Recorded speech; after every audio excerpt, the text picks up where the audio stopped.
En 2017, sous la présidence de John Magufuli, les autorités tanzaniennes ont accusé Akassa Mining, filiale majoritaire de Barrick Gold, géant canadien coté à New York et Toronto, d'avoir sous-déclaré la teneur en or et cuivre de ses exportations concentrées pendant des années.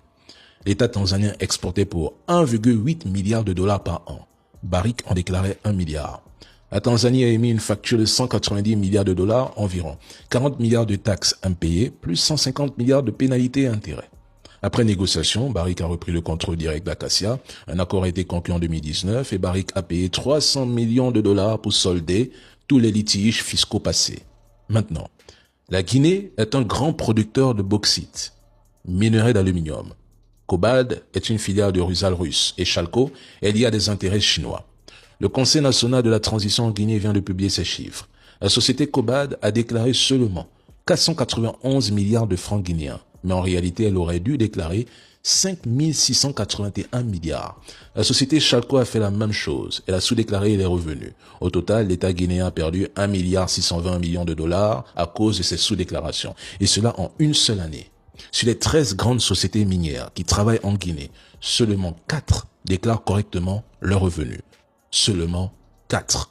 L'affaire Kémy Séba a été renvoyée au 29 avril uniquement, je dis bien, uniquement pour examiner la demande de mise en liberté sous caution déposée par la défense.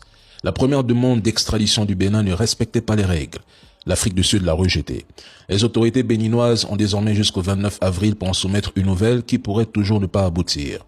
Pour l'instant, les charges retenues contre Kémy Séba et son fils concernent uniquement l'immigration illégale et rien d'autre.